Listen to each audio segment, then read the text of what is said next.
Hello, welcome to the news on NTA International. I am Mina Daniels. Let's begin with the headlines. National Assembly takes constitutional amendment public hearing to zones.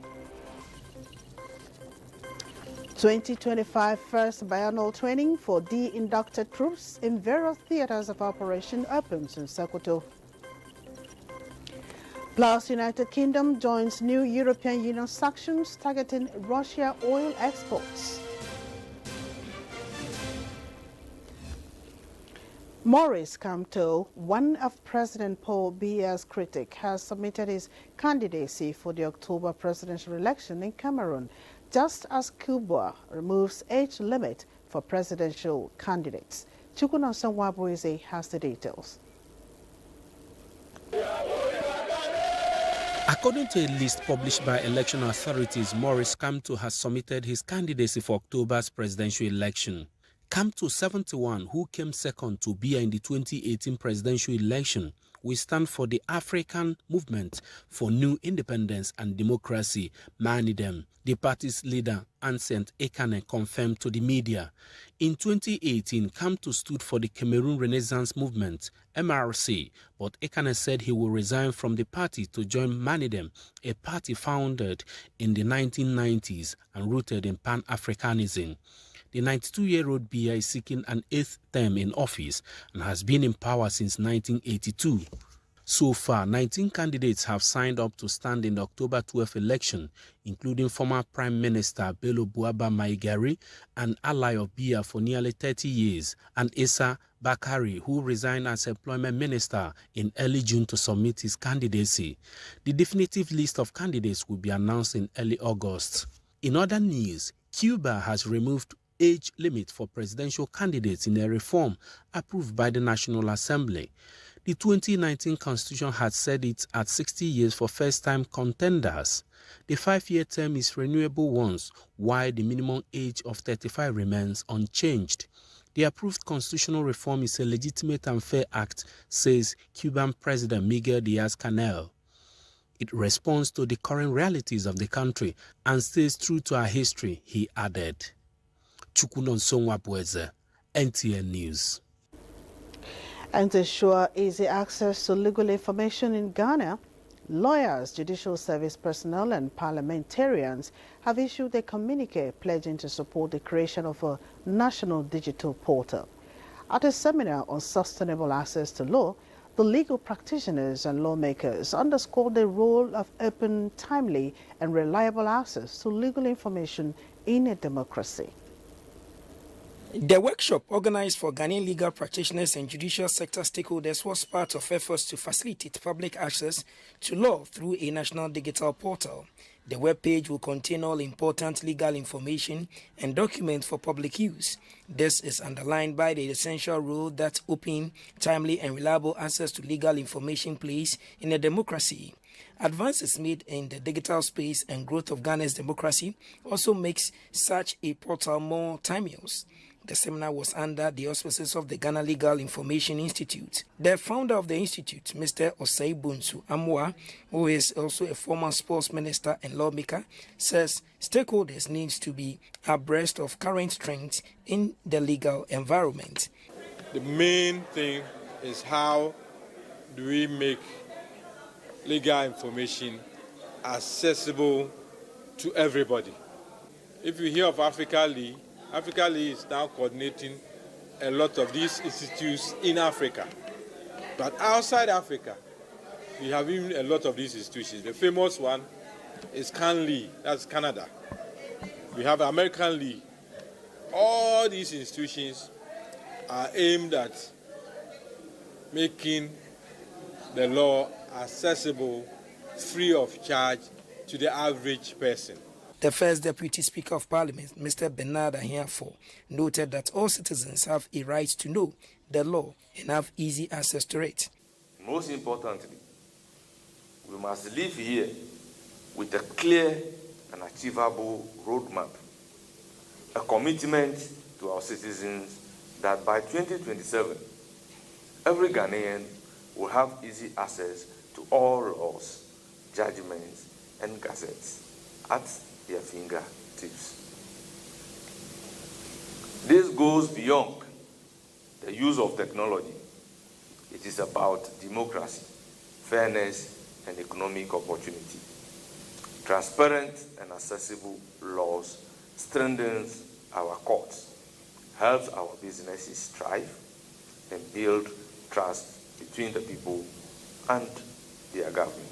The lawmakers and legal practitioners consider the creation of the Legal Information Digital Portal their constitutional responsibility to ensure that all citizens can freely and easily access Ghana's laws, legislative documents, official gazettes, and court judgments. Well, at least 34 bodies have been recovered and 11 people rescued after a tourist boat capsized in Vietnam's Ha Long Bay on Saturday. Search and rescue efforts are underway for those who are still missing in a vessel that was carrying 53 people, including 48 tourists and 5 crew members. Nationalities of those on board have not yet been stated. The ship, called the Wonder Sea, was caught in a storm around 1:30 p.m. local time, which caused it to capsize. The Navy, border guards, police and port authorities, along with 27 boats and 2 rescue crafts, were mobilized to the scene. However, heavy rain and limited visibility due to nightfall were making rescue operations difficult. The capsize reportedly happened near the Daogo Cave, one of the largest in the bay. Ha Long Bay is a popular tourist hotspot and a UNESCO World Heritage Site comprising about 1,600 limestone islands and islets. The Metropolitan Police have arrested 55 demonstrators in central London holding placards which express support for Palestinian action, as dozens were detained at similar protests across the country. It is the 3rd weekend in a row which protests against the proscription of Palestinian action as a terror group have ended in mass arrests in the capital after 42 were hauled away by police last weekend. The force confirmed on Saturday it has started making arrests after demonstrators wrote the message, and I quote, "I oppose genocide, I support Palestinian action," on white placards and held the signs aloft before being surrounded by police officers at the Manhattan Gandhi statue in Parliament Square. The Metropolitan Police said 55 people were arrested under Section 13 of the Terrorism Act 2000 for holding the signs in support of the banned group. Some were carried away by officers, while others were led away in handcuffs. A small number of counter-protesters held up placards which said there is no genocide, but there are 50 hostages still captive. The police said 70 people were arrested at similar demonstrations in Parliament Square over the past 2 weekends. United States President Donald Trump has signed the Guiding and Establishing National Innovation for U.S. Stablecoins Act, following its landmark passage by the House of Representatives on Thursday. Plus, United Kingdom joins new European Union sanctions targeting Russia oil exports. Chukunansa Nwabweze reports. U.S. President Donald Trump, at the signing of the Guiding and Establishing National Innovation for U.S. Stablecoins Act, popularly known as the Genius Act, called it a massive validation of the cryptocurrency community. The Genius Act creates a clear and simple regulatory framework to establish and unleash the immense promise of dollar-backed stable coins. This could be perhaps the greatest revolution in financial technology since the birth of the internet. You have certainly, as an industry, gone up more than anybody. Nobody's gained the respect in such a short period of time. But this signing is a massive validation of your hard work and your pioneering spirit and your ability to never give up. House legislators on Thursday passed the Genius Act, which codifies the use of stable coins, that is, cryptocurrencies pegged to stable assets like the US dollar or US bonds. President Trump also at the event reaffirmed his opposition to a US central bank digital currency. I also remain fully committed to my pledge never to allow the creation of a central bank digital currency in America. It won't happen. The Senate had passed the Genius Act last month, and it sets requirements such as mandating that issuers hold reserves of assets equal in value to the outstanding cryptocurrency.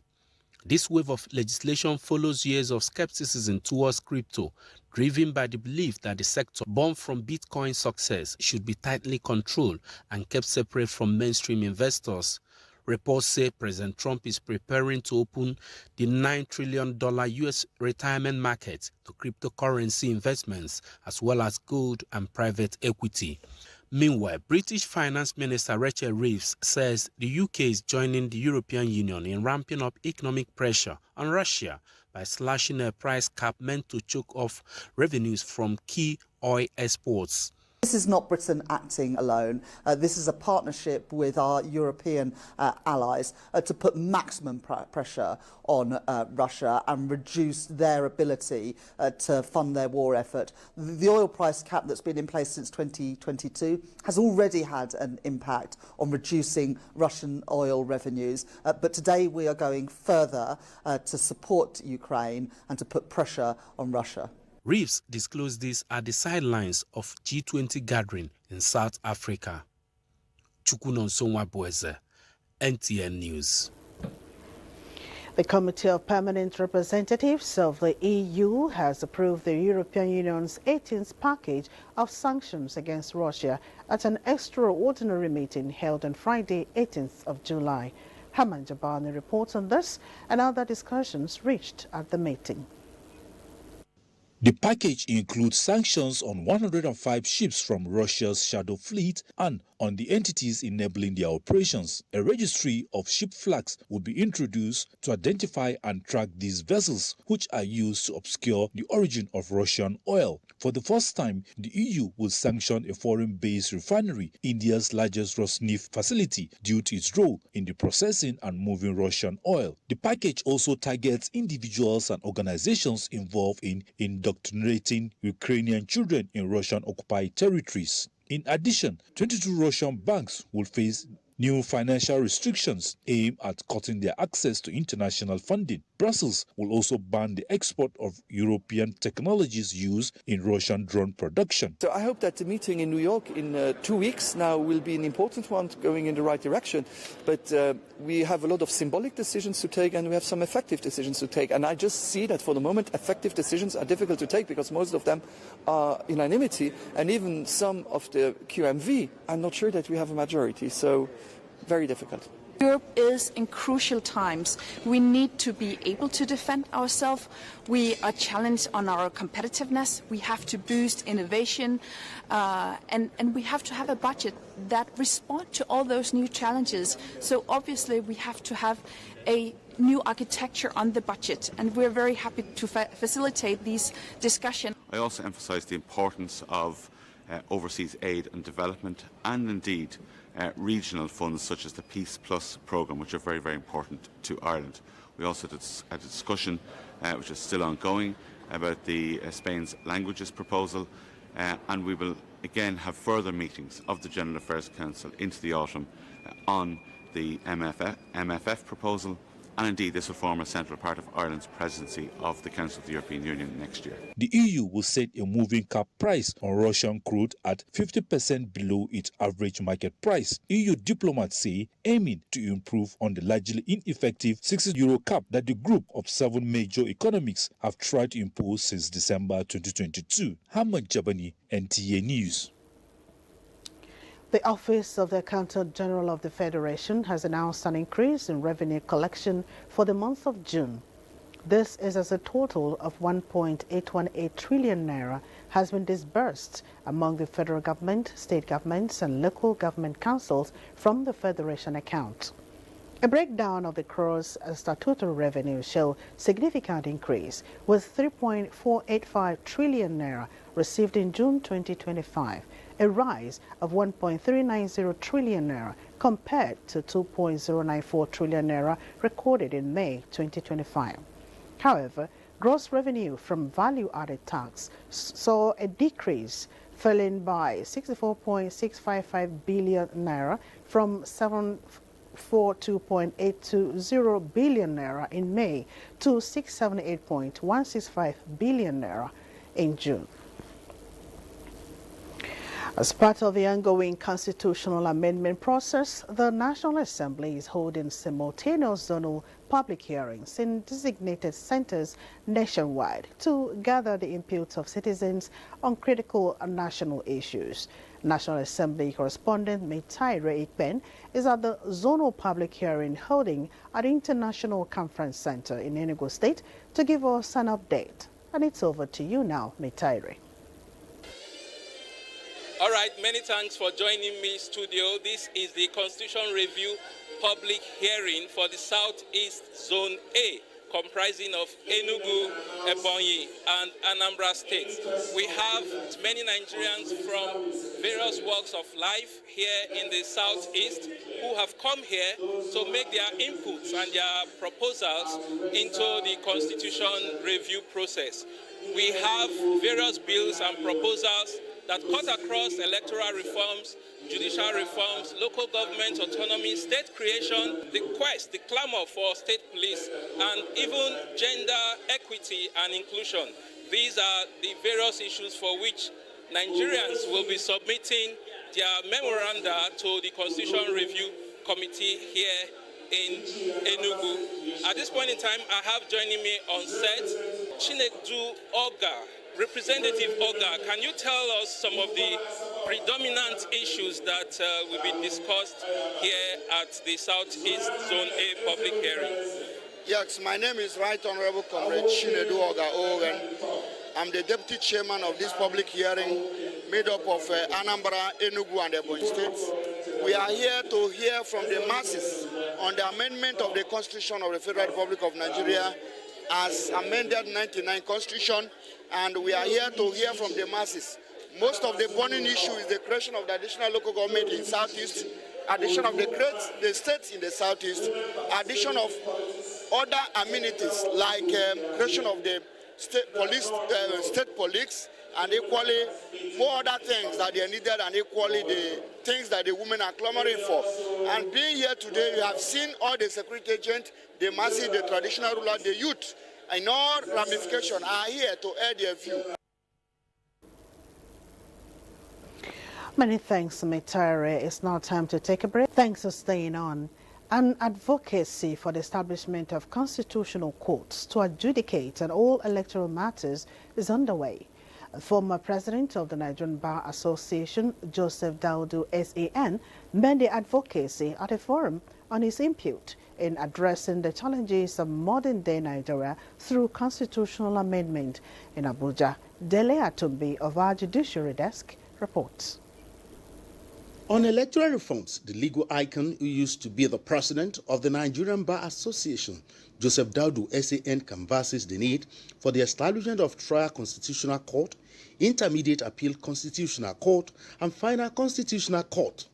The legal practitioner with 45 years post-call experience, Joseph Daudu SAN, posits that the jurisdiction of these courts should be limited to political, pre- and post-election cases, judicial review of administrative action, as well as all cases and appeals arising from the interpretation of the Electoral Act 2022 and similar legislations. Joseph Daudu, a member of the Inner Bar for 30 years, says this arrangement will free the regular courts from political interference and delays arising from the clogging of their dockets with political cases. The most desirable constitutional amendment would have been to insulate all these courts identified in section 6565A to J, totally and comprehensively from any political or electoral related cases. As things stand, it is estimated that across board, 75% of judicial time, and I use my own cases as an empirical example, 75% of judicial time is expended by our courts in resolving and adjudicating on civil, criminal, political, and electoral matters relating to politicians and politically exposed persons. On the creation of additional states, the legal practitioner appeals to Nigerians to tread cautiously and consider the huge financial implications of this act on the nation.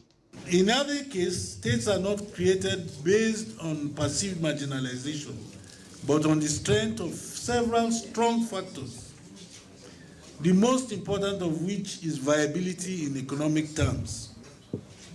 Based on the weak economical ground that the nation presently stands, what should be the agenda of state creation is the transmutation of the 36 states to 6 institutionalized geopolitical zones. That is what every patriotic Nigerian should back. Assessing the issue of local government autonomy and the limits of the recent Supreme Court's decision and the imperative for constitutional amendment, Joseph Daudu SAN advocates a deliberate and comprehensive constitutional amendment. In view of the importance of constitutional amendment to the development of a country, participants at the Rule of Law Development Foundation's webinar have the opinion that the process should be used to correct foundational defects in the subsisting ground. In Abuja, Dele Atumbi, NTA News. Factional National Executive Committee of Labour Party, loyal to Mr. Peter Obi, has inaugurated the Interim National Working Committee led by Senator Nenade Usman. At an enlarged meeting of the party, NEC also approved the schedule of party congresses and national convention by the Interim National Working Committee. David Ire reports. In line with the approved schedule, NEC mandated the National Secretariat to publish the guidelines and timelines for the congresses and convention to ensure transparent and democratic elections at all levels. The NEC directed the working committee to immediately constitute statutory committees to supervise membership revalidation and new members' registration across the country. The committees shall also work with the National Secretariat, state chairmen and the relevant stakeholders to ensure credibility and inclusiveness after the National Secretariat has published the list and membership of the committees. The NEC calls on the Independent National Electoral Commission, INEC, and all security agencies to discharge their statutory responsibilities impartially and professionally to ensure free, fair, and credible elections in the forthcoming elections. We are here is to ensure that our party is preserved. And whatever it costs, we must preserve our party. I will urge every Nigerian to reach out to the liberal class, the working people, the farmers, traders, and all artisans to own the party that it is their party. On the forthcoming Anambra governorship and other scheduled by-elections, the party promised to support its members to victory and reaffirmed its commitment to internal democracy, rule of law, and the supremacy of the Labour Party constitution, appealing for unity and reconciliation of members. In Abuja, David Ire, NTA News. Ask what you can do for your country and not what your country will do for you. This popular expression, meant to stir the spirit of patriotism, is one that resonates with Nigeria's current trajectory, where citizens have become lukewarm to issues of service for national development. In this report, Kelvin Ehonaye examines the place of patriotism in nationhood. It takes two elements to build a country: leadership and followership. Their action or inaction ultimately reflect on the direction a country will take.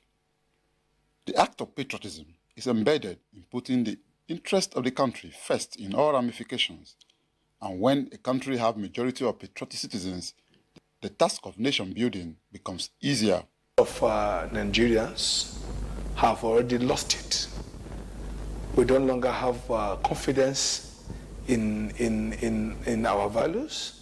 We no longer have confidence in our institutions. These institutions ranging from cultural institutions, from religious institutions, as well as the community as an institution. It is only when we have this country at heart, thinking that I'm not thinking about anything except my country. That is how other countries grow. If you go to other countries, you see that some even believe in their country more than anything else. But in Nigeria today, the selfish interest has taken over the center stage. The role of leaders in value reorientation among citizens is one key factor. When leaders lead by examples, citizens find an easy template to follow. This can be achieved through good governance and empathy in policy formulation. Much aware, there are policies, there are programs, there are a lot of initiatives being created to better the lives of ordinary Nigerians. But the means and the ways in which these policies and programs are being initiated is another thing. Very, very important if we discuss about stories of our past heroes. This is going to make a positive impact and people will look at them as mentors, as role models, and is going to change the attitude of people toward a core patriotism and positive citizens today in the country. But of concern in recent times is the nonchalant attitude or outright bad behavior among some Nigerians in matters of nation building, which has rubbed off on the country's image badly, locally or internationally, with the reputation of the green passports suffering the heat most of the times. This is why observers believe that the diaspora community also has a role to play. The representation of these people can go a long way in redeeming the image of Nigeria.